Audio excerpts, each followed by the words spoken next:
Vamos a dar comienzo. ¿Cómo están todos? Perfecto. Bueno, damos comienzo a la 16ª edición de la Jornada sobre la Biblioteca Digital Universitaria.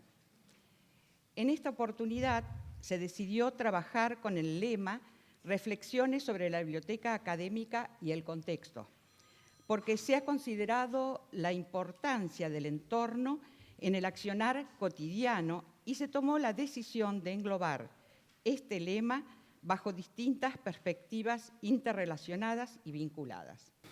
Con este foco se intenta promover un espacio de intercambio de experiencias y de reflexión crítica sobre esta temática. Los expositores, no sé si están todos presentes, pero los que están presentes hoy, hemos asignado para ellos media hora, pero solicitamos que hagan su exposición en 25 minutos porque nunca tenemos tiempo para las preguntas y creo que van a ser muy importantes. Bien, presento a la mesa. Se encuentran el secretario académico, licenciado Daniel Fiman, el bibliotecario Guillermo Menegas, director general de la Biblioteca Laura Manso, ambos de la Universidad Nacional de Quilmes, y la licenciada Silvia Torres, miembro de la Comisión Organizadora Permanente de la JBDU, y ellos darán la bienvenida a esta jornada. Gracias. Bueno, en nombre de la Comisión Organizadora, darles la bienvenida a ustedes por venir, por estar acompañándonos como todos los años, y agradecer a la Universidad Nacional de Quilmes la generosidad en recibirnos, el trabajo que han puesto y la buena onda para organizar todo este evento, y estas jornadas que nacieron por iniciativa de Rodolfo Loe desde la biblioteca de una universidad privada. En 16 años pudimos llegar a mancomunar bibliotecas de universidades públicas y privadas, ya que el objetivo no depende del tipo de gestión, sino del objetivo de las bibliotecas. Entonces, nuevamente reiterarles el agradecimiento a toda la Universidad de Quilmes y en especial a toda la biblioteca y a la gente de Guillermo que con tan buena onda trabajaron para este evento. Nada más. Gracias a los expositores, a los sponsors que nos acompañan todos los años, que son los que hacen posible esto, y a la presencia de todos ustedes.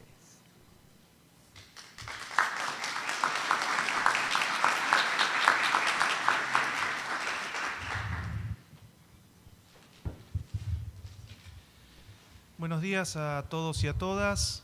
Es un placer para nosotros recibirlos en nuestra casa. Estamos muy contentos con la organización de estas 16ª jornadas. Esperamos que puedan disfrutar y trabajar intensamente durante estos 2 días de jornada. Esperamos que puedan disfrutar de esta casa, que es nuestra casa, como si fuera la casa de cada uno de ustedes. En segundo lugar, agradecimientos. Quiero agradecer muy especialmente a la comisión organizadora. Sabemos que es un esfuerzo enorme a lo largo de todo el año realizar esta actividad, que se transcurre en pocas horas, pero que se planifica y se desarrolla durante mucho tiempo. Conversamos con algunos integrantes de la comisión organizadora respecto de la planificación que tienen en términos de las jornadas que se vienen por delante. Realmente es un esfuerzo y un compromiso que nos toca destacar en este momento. También quiero agradecer muy especialmente a las autoridades y al personal de la Biblioteca Laura Manso, que es nuestra biblioteca central de la Universidad Nacional de Quilmes. Quiero también aprovechar esta instancia y estos minutos para compartir con ustedes algunas reflexiones. En primer lugar, comentarles que este año no fue un año fácil para el sistema público de enseñanza superior. No fue un año fácil por 2 cuestiones. En primer lugar, porque hemos sido objeto de un cierto hostigamiento por parte de autoridades tanto nacionales como provinciales en términos de no reconocer o no valorar la concepción que tenemos y que ha logrado nuestra sociedad en términos de que la educación superior es un bien público, que la educación superior es un derecho y no es un bien transable. En ese sentido, hemos participado y hemos debatido internamente dentro de esta universidad y en conjunto con el resto del sistema público de enseñanza respecto de la necesidad de volver a dar ese debate y de volver a reafirmar estos principios que para nosotros son muy importantes, sobre todo en este año en el cual entre todos estamos conmemorando los 100 años de la reforma universitaria, en oportunidad de estos festejos en la ciudad de Córdoba, en la Universidad Nacional de Córdoba, también pudimos reafirmar todo el sistema universitario, el valor que le asignamos a la educación superior pública en términos, como decía recién, de un valor social y de un derecho humano básico. En segundo lugar, como muchos de ustedes ya saben, la cuestión de la restricción presupuestaria no nos ha sido ajena durante este año.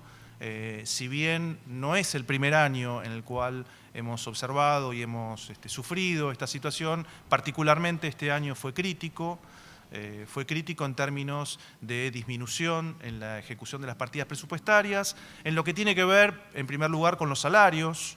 Como ustedes saben, los salarios de los docentes y del personal de administración y servicios se ha visto disminuido en su capacidad de compra. Esto tiene que ver con que los incrementos no han alcanzado los porcentajes de inflación o de incremento de la adquisición de bienes y servicios estimada para el año. Eso produce un deterioro muy grande en lo que tiene que ver con la actividad sustantiva de la universidad.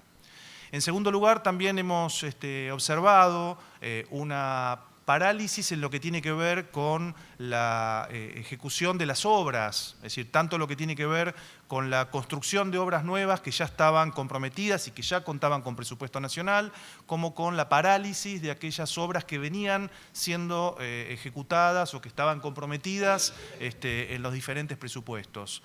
Un ejemplo concreto, palmario, tiene que ver con que hoy estamos sentados acá en este auditorio. Esta universidad está construyendo hace varios años un salón auditorio, un salón de actos mucho más acondicionado que este. Esta universidad tiene cerca de 40.000 estudiantes y obviamente no damos abasto con este espacio. Esa obra hace 2 años está paralizada. Lamentablemente no podemos continuar y nos preocupa fuertemente que las universidades tengamos que sufrir esa limitación en cuanto a lo que tiene que ver con su crecimiento. Y en tercer lugar, como se ha manifestado en muchos foros, lo que tiene que ver con los gastos de funcionamiento. Como ustedes saben, las universidades funcionan todos los días con la luz, con el gas que hay que pagar, con las becas que pagamos a los estudiantes, con todo lo que tiene que ver con el funcionamiento de la universidad. Y eso también durante este año se ha visto restringido. Continuando con las buenas noticias, debo decirles que el presupuesto que está en consideración en el Congreso de la Nación y que ya tiene media sanción por parte de la Cámara de Diputados de la Nación no resuelve este problema, más bien lo agrava. Esto es el presupuesto que ya aprobó la Cámara de Diputados para todas las universidades nacionales y en particular para esta universidad, reduce aún más lo que tiene que ver con obras, con gasto de funcionamiento y con salarios de docentes y del personal de administración y servicios. No quiero terminar esta locución para abajo, digamos, porque no me van a dejar hablar más. Quiero compartir con ustedes una cuestión que nos alegra, digamos, que tiene que ver con que el año que viene esta universidad cumple 30 años de vida. Eso para nosotros es una gran satisfacción y desde ya aprovecho esta oportunidad para invitarlos el año que viene a los actos de festejo que realizaremos con motivo de esta celebración. Ya nos consideramos adultos, no somos más jóvenes, ya hemos crecido bastante. Como decía antes, tenemos cerca de 40.000 estudiantes, entre estudiantes presenciales y virtuales. Tenemos una escuela secundaria que durante este año están egresando nuestros primeros estudiantes en la localidad de Espeleta, que queda a pocos kilómetros de aquí. Tenemos una vasta y interesante propuesta de actividades de posgrado. Y es una universidad que ha trabajado fuertemente en lo que tiene que ver con la articulación entre la investigación y la extensión universitaria. Siempre planteamos algunos principios que tienen que ver con nuestra gestión y que entiendo que esta universidad ha hecho carne, que tiene que ver con la inclusión social, que tiene que ver con la calidad necesaria para el desarrollo de nuestras actividades y, por supuesto, lo que tiene que ver con la democratización y la pertinencia social de las actividades que desarrollamos. De modo que quería compartir estas reflexiones con ustedes, felicitarlos por el esfuerzo y por la actividad que vienen realizando hace años y que estos días tendrá la intensidad que seguramente tendrá, y nuevamente desearles la bienvenida y que disfruten de estas jornadas intensamente. Muchas gracias.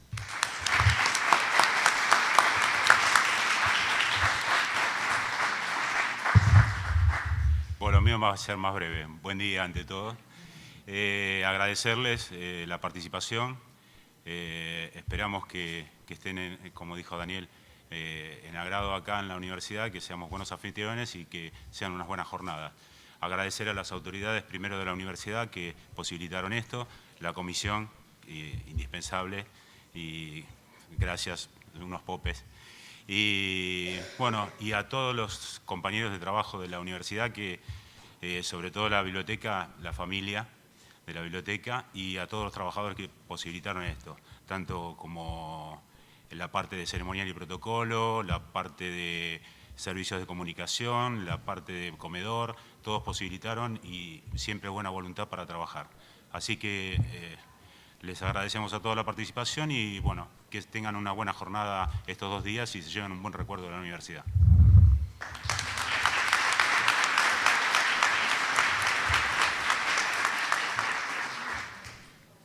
Daniel Espina, que es miembro de la Comisión Organizadora Permanente de esta JBDU desde sus comienzos, va a hacer una presentación sobre el contexto de la biblioteca académica, microclimas, veredas y grietas. Así lo ha denominado.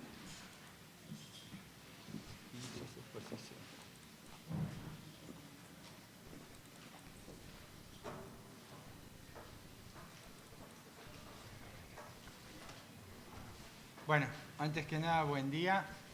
Gracias por escucharme. Voy a tratar de ser breve. Les comento cómo fue el tema de la exposición, del origen de esta exposición y por qué se llama de esta manera. Cuando en abril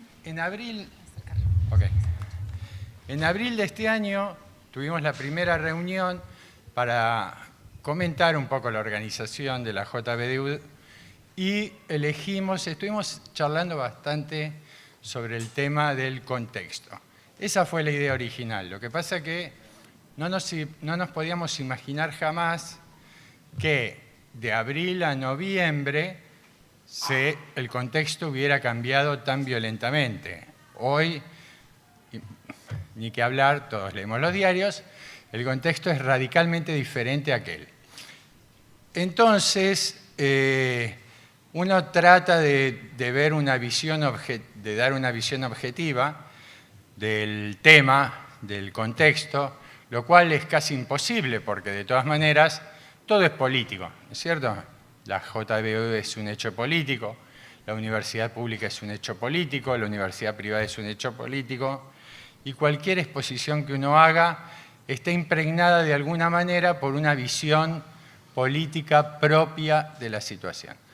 Pero acá yo tomé 3 palabras, quizá a algunos le diga mucho, a otros, los más jóvenes, no, que me parece que marcan bastante un poco los periodos que se quieren analizar.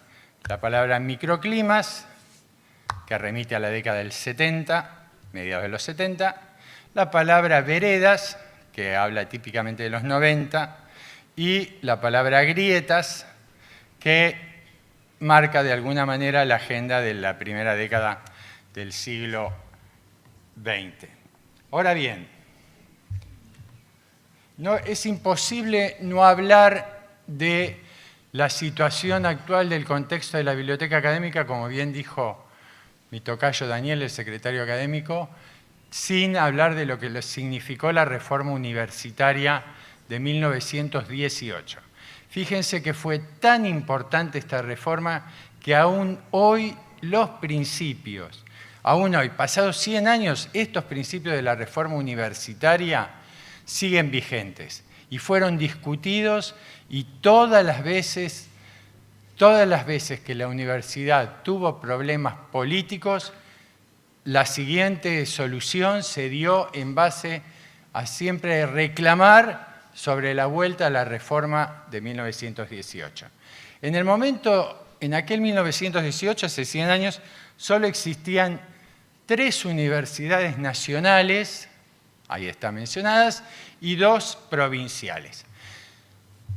El movimiento de la reforma universitaria no vino solo. Ya hubo en algún momento unos movimientos pro reforma de la universidad, en 1870, como dice ahí. A comienzos de siglo se empiezan a crear los primeros centros de estudiantes, todos en la Universidad de Buenos Aires. La Facultad de Ingeniería de Medicina fue el primero, le siguió la Facultad de Ingeniería y terminó en Derecho en 1905. Después empezaron a hacer federaciones por universidad. Volvamos, había 3 universidades nacionales nada más. Estas dos, Tucumán y Litoral, solo se incorporan al sistema, se hacen nacionales en la década del 20. Y luego viene una serie de conflictos estudiantiles en el seno de la UBA que va a dar origen a una reforma de 1906 que va a instalar la idea de que la universidad tiene que estar gobernada por los profesores con la participación de los estudiantes y tener a su vez autonomía científica y financiera. 10 años, un poco de 10 años después, en la Universidad de Córdoba empieza el gran conflicto y los estudiantes y las autoridades de la universidad hacen un famoso manifiesto de 10 puntos que trata desde la autonomía y cogobierno hasta la gratuidad y libertad de cátedra. Por ejemplo, fíjense las discusiones que se daban en 1918, se decía que había que fortalecer la función social de la universidad, que los dirigentes tenían que ser elegidos en asambleas, que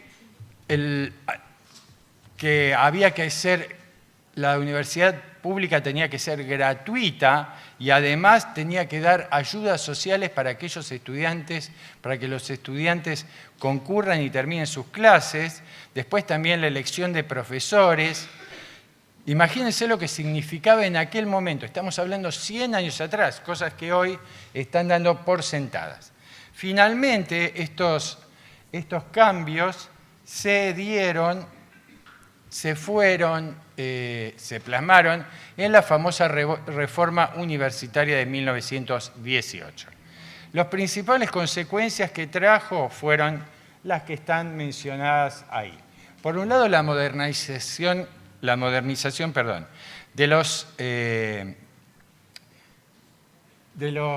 la enseñanza y de los planes de estudio. También la participación de los estudiantes en el gobierno, la autonomía universitaria libre de la tutela del Estado, digamos, o sea, con una universidad propicia a tomar sus propias decisiones, y luego el acceso a los cargos docentes a través de concurso, y por último, ingreso irrestricto, volvamos, y por último, el reconocimiento de los centros universitarios. Esta reforma no está aislada de lo que pasaba contextualmente en ese momento en el país. Recién 2 años antes, 1916, se había introducido el sistema, el voto obligatorio para los hombres en aquel momento, para que toda la población votara.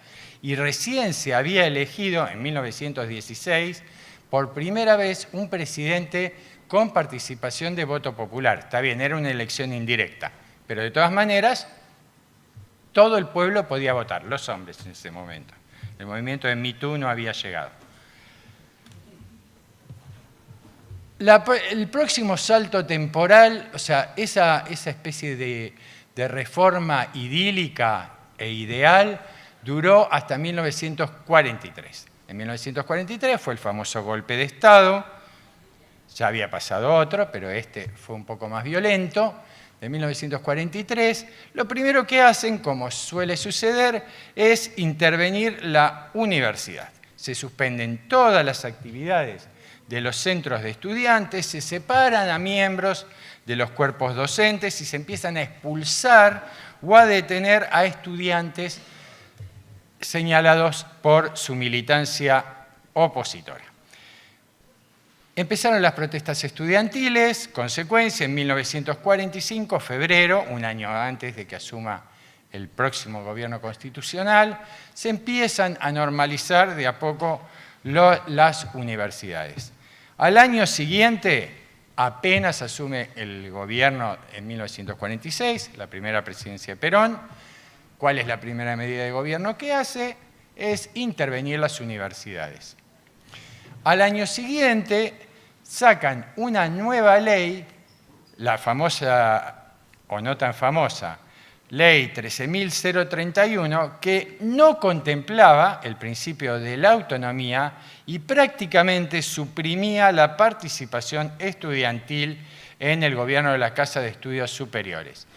Para dar solamente este ejemplo, los estudiantes en las universidades tenían representación de un representante con voz, pero sin voto. Los rectores eran designados por el Poder Ejecutivo y los decanos elegidos por los consejos directivos a propuesta de con una terna, digamos, que le proponía al rector de la universidad el consejo directivo de la facultad. Se crea en ese momento el Consejo Interuniversitario Nacional, que no es el antecedente, Consejo Universitario, perdón, que no es el antecedente del CIN, que se crea en la década del 60, y que era casi un brazo político académico del gobierno de turno. Quizá el logro que más se destaca de este momento, de estas dos presidencias, es la creación de la Universidad Obrera Nacional. Y además de la creación de la Universidad Obrera Nacional, que tenía como objetivo fundamental el ascenso de las clases, o sea, permitir que a través de los estudios fundamentalmente técnicos, recordemos en aquel momento la importancia que se le daba a la cuestión industrial en el país, promover la promoción, valga la redundancia, la promoción social de los sectores de clases bajas a través de los estudios universitarios. La ley se sancionó en 1948, solamente fue reglamentada en 1952, esta universidad obrera, y apenas terminó el gobierno, duró 2 años la universidad, apenas fue depuesto el gobierno, lo primero que se hizo es clausurar a la UTN, a la Universidad Obrera, para reaparecer algunos años después. Otro hecho que también se destaca de este periodo es la importancia que se le empiezan a dar a las investigaciones científicas en el seno de la universidad y en general a través de políticas emanadas del Poder Ejecutivo. Tanto es así que en 1951 se crea este Consejo Nacional de Investigaciones Científicas y Técnicas, que luego va a pasar a ser el CONICET. Se empiezan a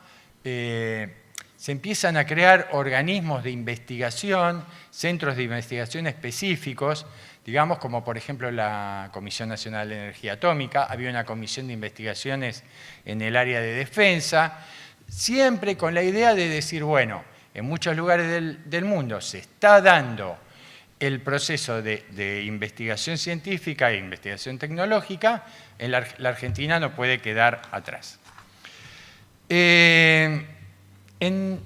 Lo que se produce también en este periodo es una masificación, la primera oleada masificadora que sufre la Universidad Argentina, cuando pasa de un poco más de 50.000 estudiantes en 1947 a 140.000 en 1955. Fíjense que la tasa en ese momento de estudiantes por habitante era la más alta de América Latina. 1955-56, 1955 el golpe, 1956, Revolución Libertadora en pleno, fue llamado el proceso de desperonización. Nunca, digamos, a la universidad, por supuesto, esto le tocó de cerca, pero de alguna manera, valga la ironía, muchos autores consideran que el periodo iniciado en 1955 y que dura aproximadamente una década es llamado la edad de oro, la época de oro de la Universidad de Argentina, en un gobierno militar, iniciada por un gobierno militar. Se hace un decreto del 6.403 que restablece todos los cercenamientos que se habían sufrido durante la etapa peronista, pero además crea un artículo, en el artículo 29 da la posibilidad a la intervención de instituciones privadas en los sistemas de enseñanza superior. Por supuesto, en ese momento, como es de esperar, como era previsible, digamos, y ya que existían institutos universitarios, institutos terciarios dominados, asociados a la Iglesia, digamos, las primeras universidades que se forman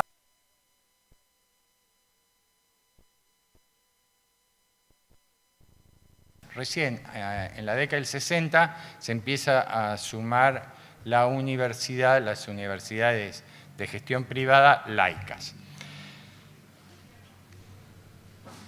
Entre 1956 y 1965 se fundan 17 universidades nacionales y mientras tanto, en ese periodo, solamente se agregan 2 universidades al sistema público. En 1962, la fundación del CRUB. El próximo gran golpe, digamos el más terrible, de la universidad fue llamada la Noche de... Fue el movimiento represivo, quizá más importante hasta la década de la dictadura militar. ¿Qué pasó? Ustedes saben, la famosa noche, no había pasado ni un mes desde que Ilia, la Morsa, había desplazado el gobierno que Onganía, la Morsa, había desplazado el gobierno a Ilia, llamado La Tortuga, por una famosa revista de la época, Primera Plana, y lo primero que hace justo antes, como para celebrar el aniversario del derrocamiento, es intervenir en la Universidad de Buenos Aires. Va a la calle, va a las cercanías de la Plaza de Mayo, donde en ese momento funcionaban varias facultades, particularmente la Facultad de Ciencias Exactas y la Facultad de Ciencias Exactas, desaloja a los estudiantes a los bastonazos, por eso a las cachiporras, como se llama en ese momento, por eso se llama de los bastones largos, y interviene las 8 universidades que existían, desmantela todo el proceso, el proyecto reformista, y como consecuencia empieza la llamada fuga de cerebros. 1.400 renuncias de docentes, 300 científicos emigrados, destruyen la investigación científica. Por aquel momento, ustedes habrán sentido nombrar, existía la famosa máquina, la primera casi computadora que estaba, que era el proyecto Clementina, y además, también por supuesto, otra de las cosas que pasó en ese momento fue que las bibliotecas universitarias sufrieron un proceso de desmantelamiento y de censura respecto de los fondos. 1973, retorno a la democracia, gobierno elegido por aplastante mayoría de aquel momento, después pase del camporismo a la tercera presidencia de Perón, los estudiantes, la congregación estudiantil veía con muy buenos ojos el proyecto camporista De hecho, bueno, sabemos todos y hemos leído que por algo la corriente juvenil de la década anterior se fundó con el nombre de la Cámpora, este expresidente. Bueno, el gobierno decide que debe volver la autonomía a las universidades, que debemos volver a los principios de la reforma de 1918 y sanciona la ley Tayana, la llamada ley Tayana 24.564, que en su artículo primero, fíjense, esto lo tengo que leer porque no me lo acuerdo de memoria, me disculpan un segundo, decía: las universidades nacionales son comunidades de trabajo que integran el Sistema Nacional de Educación en el nivel superior con el fin de impartir enseñanza, realizar investigación, promover la cultura nacional, producir bienes y prestar servicios con proyección social, y haciendo los aportes necesarios y útiles al proceso de liberación nacional, contribuir a la solución de los grandes problemas argentinos. Palabras que los que vivimos en aquel momento nos recordamos bastante bien, porque la cuestión de liberación nacional, la solución de los problemas argentinos, etcétera, eran bastante mentados en aquel momento.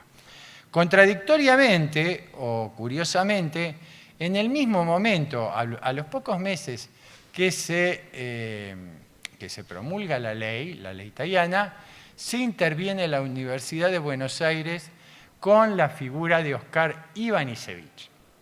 Para quien no le dice nada, Oscar, la mayoría no le debe decir nada quizá, Oscar Ivanišević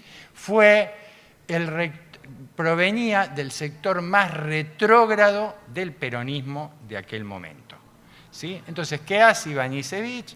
Lo primero que hace es intervenir la universidad, echar un montón de gente por cuestiones ideológicas, separar, establecer un control férreo de lo que significaba la vida universitaria. Todo lo que promulgaba la ley, Ivanišević no le interesaba absolutamente nada. Muere Perón.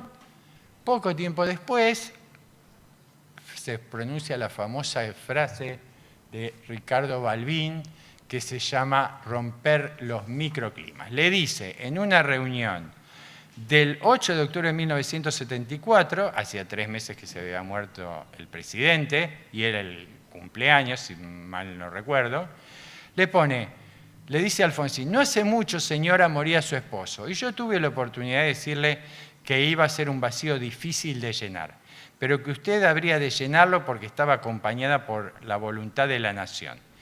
La posición del radicalismo fue reflejada en un reciente documento, pero el diálogo y esta ceremonia tienen una virtud: romper los microclimas. Son los microclimas los que perturban la marcha de los gobiernos, ya que estos, señora Presidenta, terminan en la sectarización.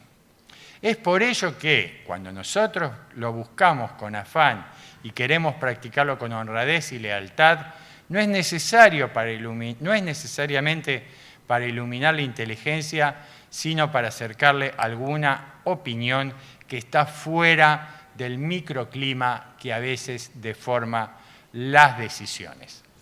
Este microclima fue respondido casi inmediatamente por la señora diciendo: por el microclima también se refería al entorno de aquel momento, figuras nefastas y las hay en la historia argentina, al entorno de aquel momento que de alguna manera influían, entre comillas, en las decisiones que tomaba la viuda de Perón, María Estela Martínez.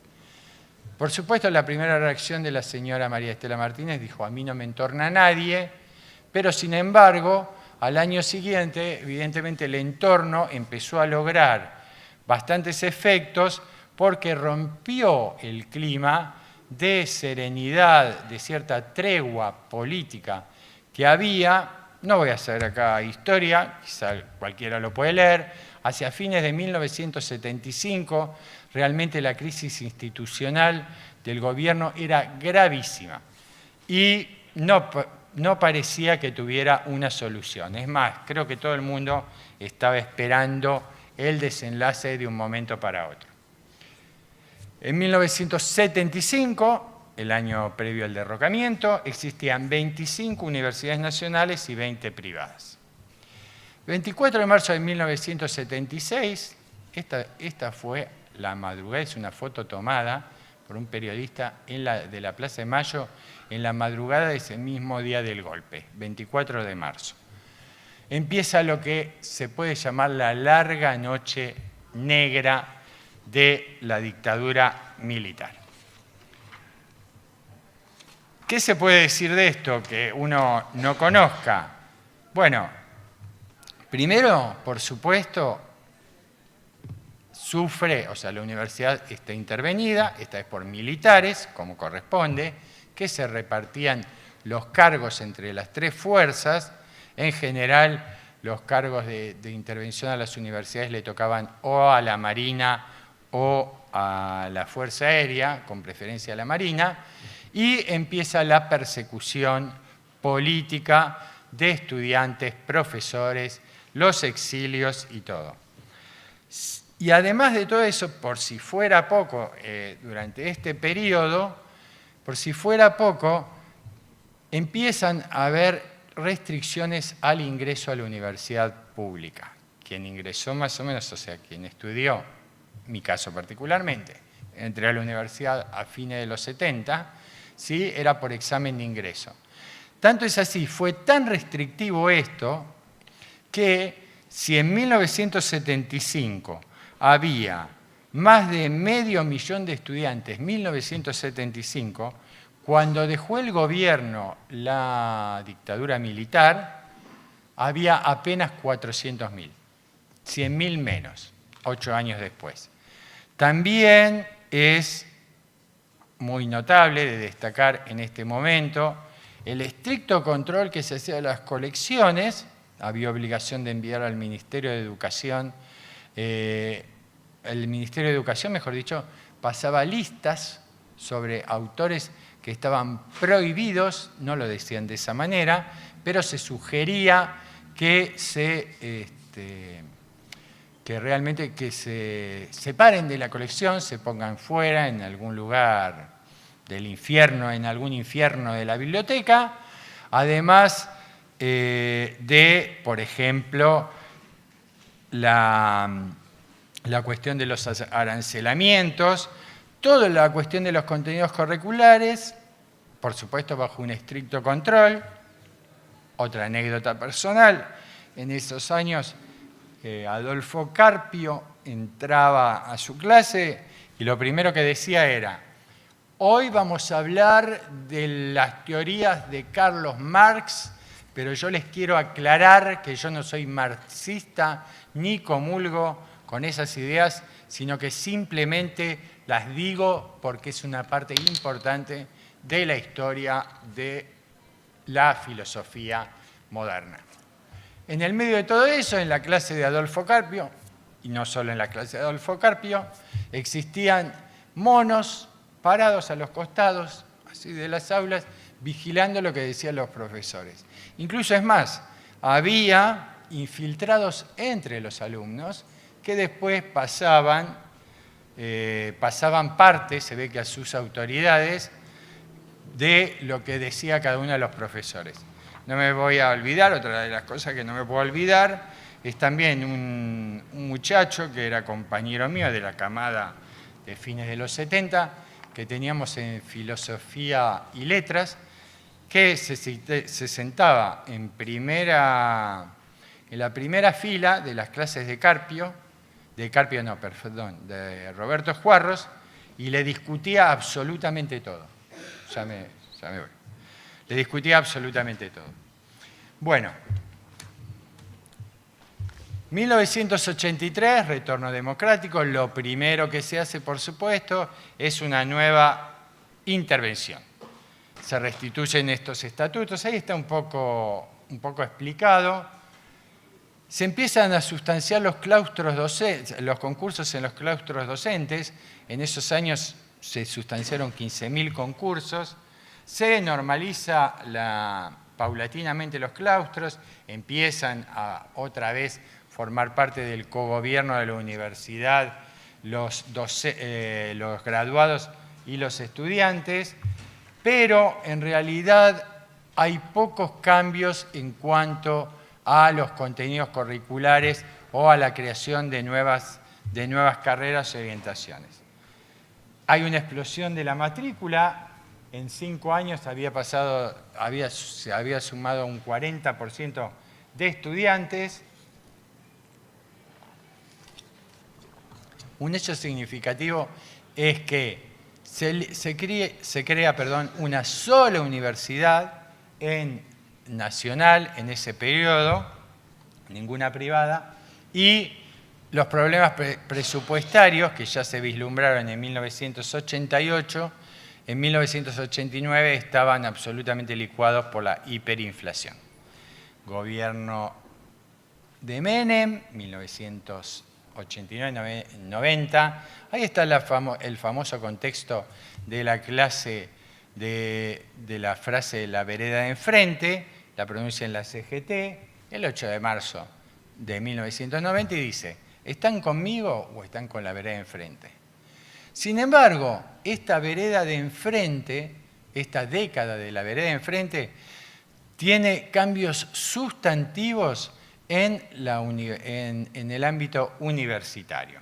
Primero empieza toda una nueva agenda en cuanto a financiamiento, administración, gestión del presupuesto, las políticas de admisión. En ese momento, o sea, por ahí se empieza a discutir un poco el tema del ingreso irrestricto, aunque el gobierno no toma ninguna medida, en esa década no se toma ninguna medida, y además se empieza a hablar, se empieza a volver a discutir el lugar de la investigación en la universidad, que había casi desaparecido hacía 25 años. Y quizá lo que es más importante de este periodo es que hay un crecimiento desordenado, muy desordenado, de la matrícula y también de las carreras de posgrado. 500. Entre 1993 y 1995 se producen los hechos más significativos del periodo.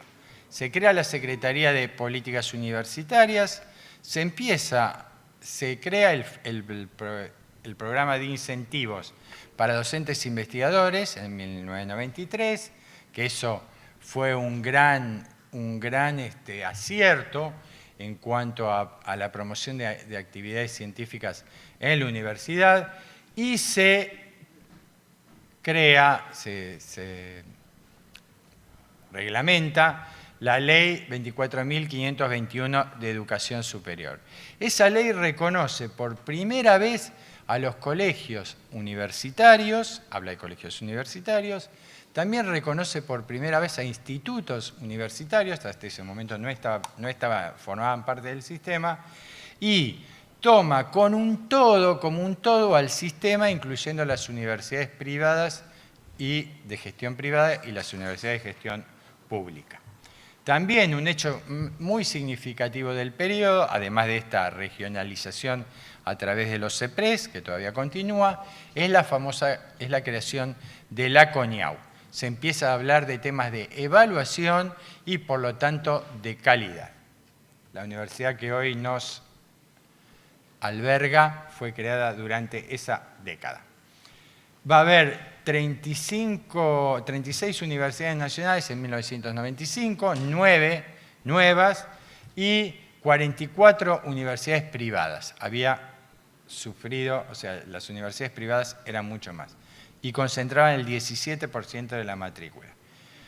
En la reforma de 1918, la Universidad de Buenos Aires tenía el 90% entre Buenos Aires y La Plata. Bueno, ¿qué pasó con estas universidades nuevas? Significaron un fenómeno totalmente disruptivo en el sistema educativo. Primero, porque satisfacían las necesidades, estaban pensadas como para satisfacer las demandas sociales del contexto. Por el otro lado, privilegian las carreras no tradicionales. Segundo, en tercer lugar, se escapa de la organización académica tradicional, de esto de las facultades, vienen las estructuras departamentales, estructuras por institutos y toda una serie de reformas, de formas de organización totalmente nuevas que eran desconocidas, por lo menos hasta ese momento, en la universidad, en el ámbito de la Universidad Argentina. La matrícula crece hasta el 30% y también empiezan los sistemas de dedicación, a aumentarse los problemas de dedicación. Cuando está terminando la década, fíjense, tanto que fue criticado esa década, no es que yo la defienda, estos son hechos totalmente objetivos, aumentaron los fondos de las universidades públicas, aumentaron 2/3, 67% en este periodo, en el periodo de 8 años, aunque por supuesto eran totalmente insuficientes para cubrir la totalidad del sistema. Había 1 millón de estudiantes, se llegó al 1 millón de estudiantes en 1998, y ahí abajo ven cuántas había: 38 estatales, 41 privadas, 6 institutos universitarios públicos, 12 privados, 1 universidad internacional y 1 provincial. La Argentina en ese momento se ubicaba entre los países con mayor índice de participación de la población estudiantil del mundo, porque tenía 24,1 por 1000 de habitantes en relación con la población. Fíjense que Japón tenía el 21 y Francia el 26,6. Estamos ahí. Bueno, de esto tampoco voy a hablar demasiado porque el gobierno duró demasiado poco y además trajo consecuencias bastante nefastas. Una de ellas fue provocada por el famoso Bulldog que ustedes ven acá, que lo primero que asumió, la primera frase que asumió entre sus primeras palabras fue: vamos a reducir el presupuesto universitario.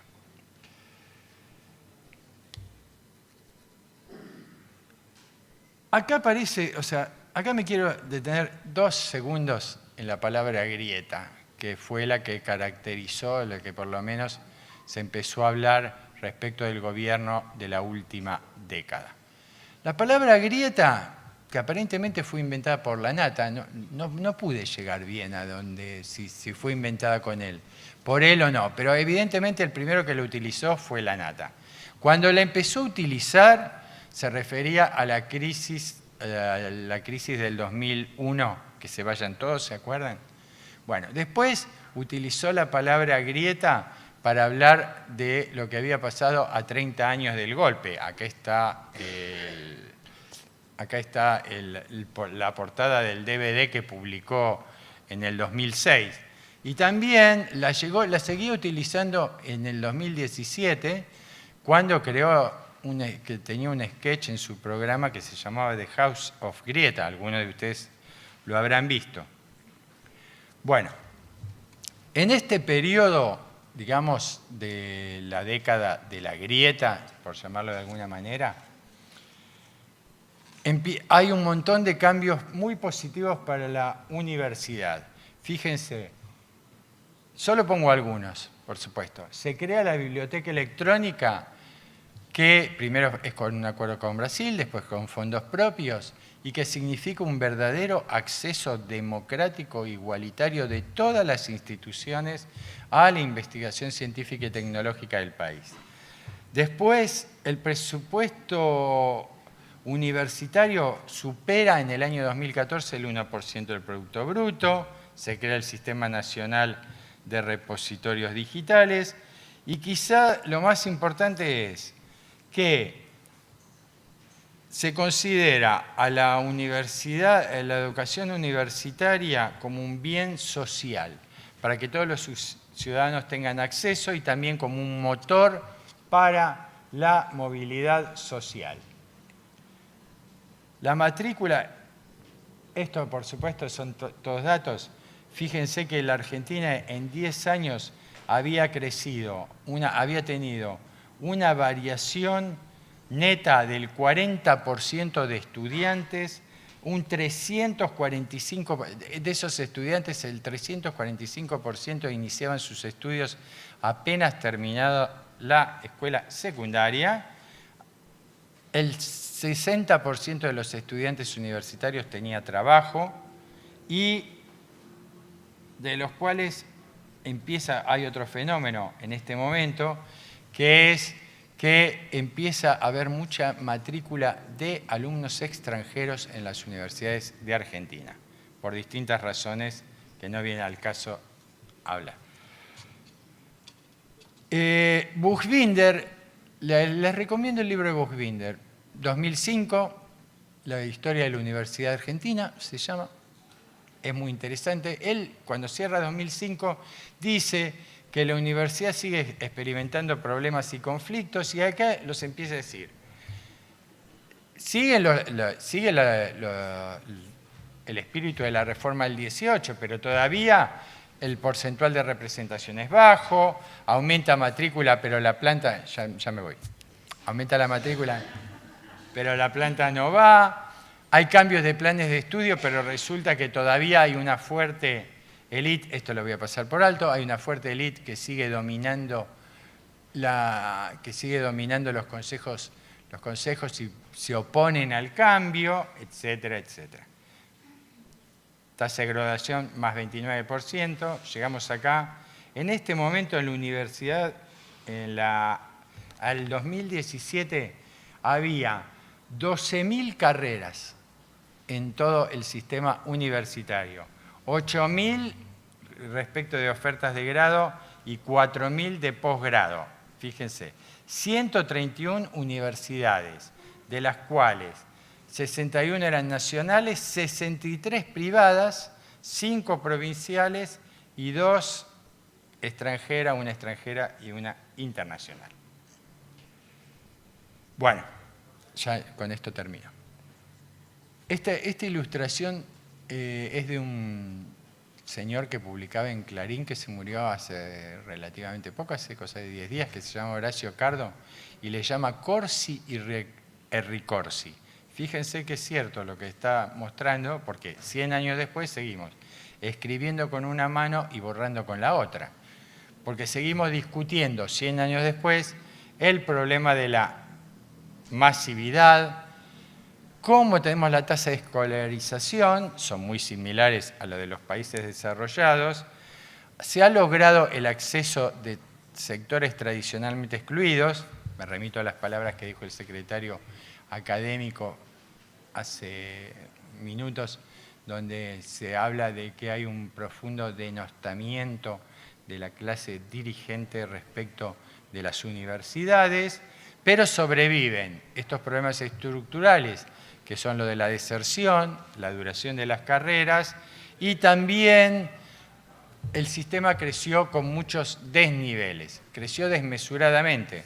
Hubo en algún momento, o sea, ustedes fíjense que en los últimos años, o sea, desde el cambio de gobierno, solo se creó una universidad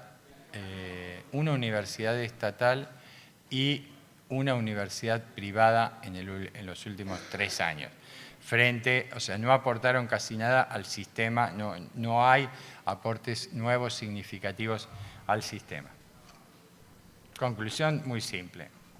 Panorama complejo, tenemos que celebrar los logros y pensar las estrategias y respuestas. Me olvidé decir que también en la década del 2000 empezaron la JBDU, que hoy cumplen 16 años. Pero bueno, nada más, gracias.